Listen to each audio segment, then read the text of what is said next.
Hey, good morning, friends. Mark Holmes here with my buddy Cowboy Joe Boo, and as always, thank you guys for watching, commenting, and subscribing to the Joe Boo Sports Report. Without you guys, we know this does not work.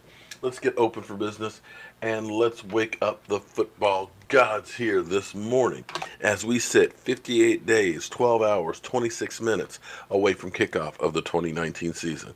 We're a little over 2 weeks away from the team going out to Oxnard, the training camp.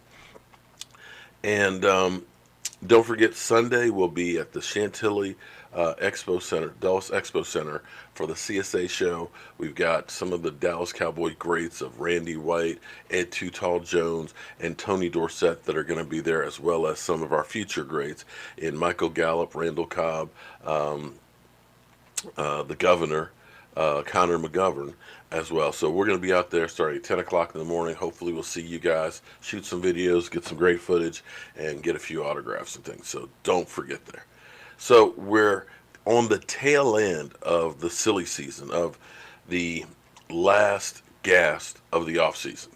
We got about 2 weeks before the team heads out to Oxnard, and I'm happy as can be. Now, the question is Kellen Moore.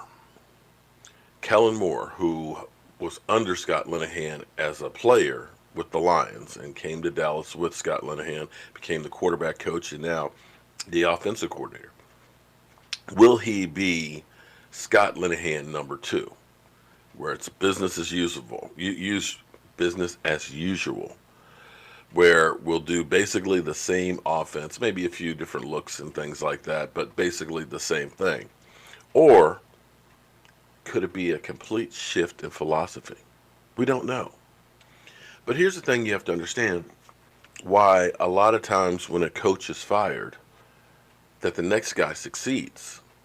It's because there's no book out on that guy. It's a change in philosophy, a change in what they're doing. When you look at, let's say, the Washington Redskins, when Mike Shanahan came in, he brought in the pistol offense, something that was completely new to the NFL. Now, San Francisco was doing it at the same time, as well as Seattle. But defensive coordinators didn't know what to do. In fact, I remember seeing DeMarcus Ware, one of the best defensive players in the history of the NFL, so confused that when RG3 was coming out, he just stood there. He didn't know what to do and how to react. That hesitation, and RG3 just ran right past him. When you look at the Rams and Sean McVay coming in, he had a bellwether back and everything else, but he changed the offense to a more passing offense, a quarterback friendly that used the talents that Jared Goff had, along with, of course, Todd Gurley, and changed that offense completely. Because the year before, under Fisher, they stunk. It didn't even look like Jared Goff was even an NFL quarterback. Now, as far as will we see more of the same with Scott Linehan, I think about Joe Gibbs when Joe Gibbs left Air Coryell. And if you don't know your NFL history, the San Diego Chargers were really the first modern offense that really threw the football. They threw the ball more than anybody else. It was literally just deep, deep, deep, and using the tight end. And it was completely different than anything else that anybody else was doing in the NFL. They didn't win the Super Bowls, but damn if they weren't competitive. So when Joe Gibbs left the Chargers and became head coach of the Washington Redskins, he tried to implement that same system with the Redskins, but he didn't have the personnel for it. What he realized he had was a bruising back in John Riggins and these big offensive linemen, and he turned that into a one-back offense. Something, no fullback, are you kidding me? And developed an H-back, a different look, and became dominant. Well, even in his later part of his career, when he didn't have that dominant back like he had, he ended up having the horses to be able to become Air Coryell Part 2, and ended up taking Mark Rippon and turning that offense into one of the highest scoring offenses in the NFL. And that's where changing your offense becomes a difference maker. If we look at our own Cowboys, and let's go back through and look at some of Tony Romo's statistics. What's interesting is the Cowboys' offense was a pass-first offense. It was a pass almost all the time offense. Before DeMarco Murray, we only had one 1,000-yard rusher through the course of the 2000s. And you'll see that Tony Romo was throwing 4,100, 4,900 yards a season. And those were those 8-8 years. Our identity was passing the football. You know, we had the Des Bryants, we had the T.O.s, we had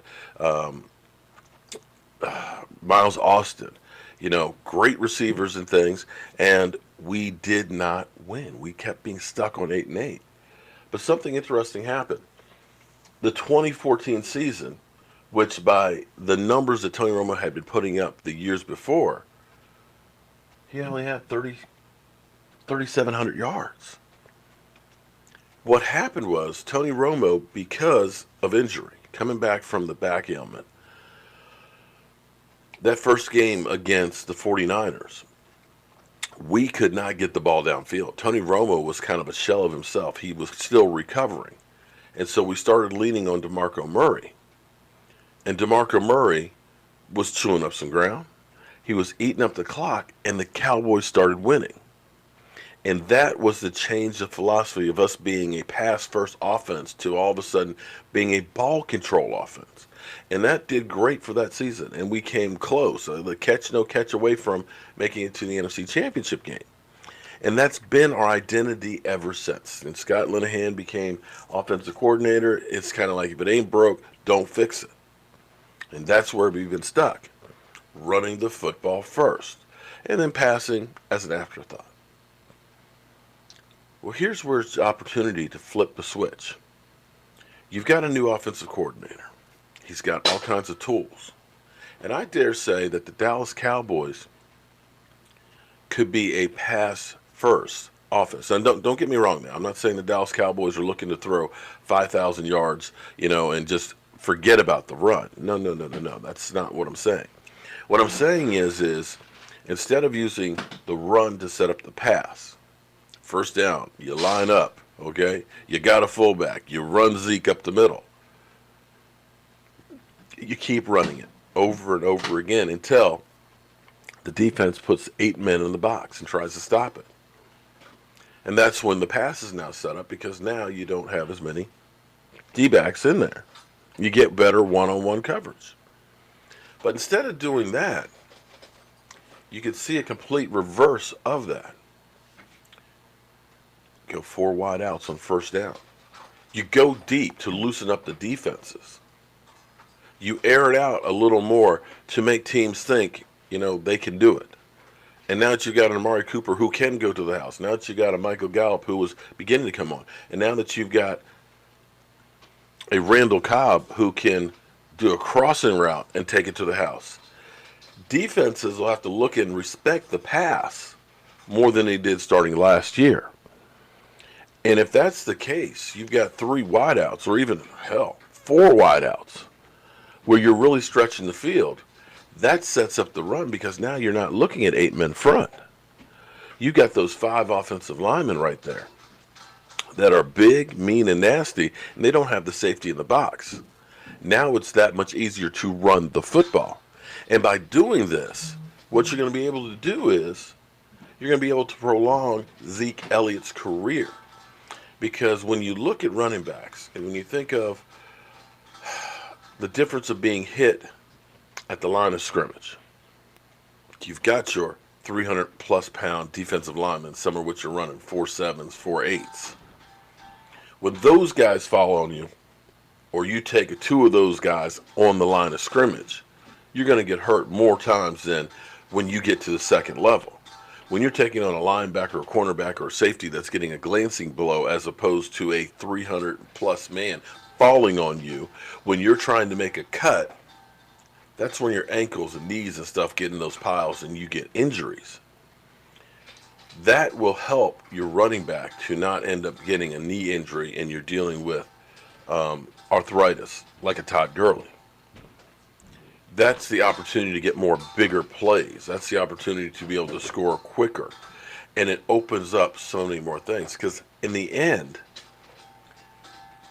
What works better than anything else is not being predictable. In the end, what works best is for the defense not to know where the ball's coming, where the defense has to cover multiple options. And I dare say, you may see a much bigger shift in the passing game for the Dallas Cowboys and see it more often in first downs and second downs than you have in the past, because that's the way you change and keep defenses guessing. But we'll have to wait and see. For all we know, it might be Scott Linehan number 2, and we just stick with just pounding the rock 30, 40 times. But I'm betting that you're going to see a little bit of a shift in that passing game. So, guys, I got to get ready to go to my day job. But as always, I want to thank you guys for watching, commenting, subscribing, and being part of the Jobu Sports Report. I will see you guys soon.